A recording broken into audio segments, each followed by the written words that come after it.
Edison and I have been working together for quite a few years now. Edison's a top guide in Ecuador, runs fantastic trips down there, and we're excited to have such a great partner in that country. The biodiversity in Ecuador represents that 8% of the animal species is in Ecuador. We have about 350 species of reptiles, 4,500 species of butterflies, and of course, Ecuador has #1 in orchids. We have 4,232 species. Right now, Ecuador has 1,692 species. So that means 60% of the birds on this planet. Ecuador is the size of the Colorado. So why is the biodiversity high in Ecuador? One of the highest diversity in Ecuador is by the Andes, because the Andes divided in 3 regions, the west, the central, and the east. Our tree is focused in the west side and the eastern side, so that included the Paramo, cloud forest, and the foothills.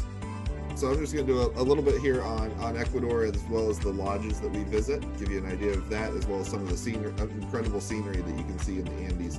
Ecuador has extremely good infrastructure, so it's easy to move around the country, which is one of the things that makes it significantly better than a lot of the other places in South America.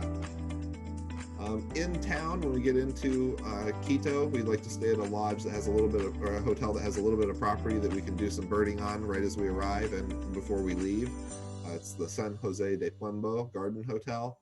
Wonderful place, close to the airport, great food, and really nice grounds to get an introduction to birds in the Central Valley there. Septimo Paraíso over in Mindo.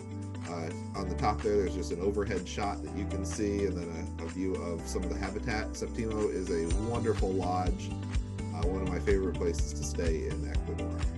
Antisana up in the Paramo, so that's a little closer up view of Antisana like Edison had, as well as a little bit more of the habitat that you see when you're visiting Antisana.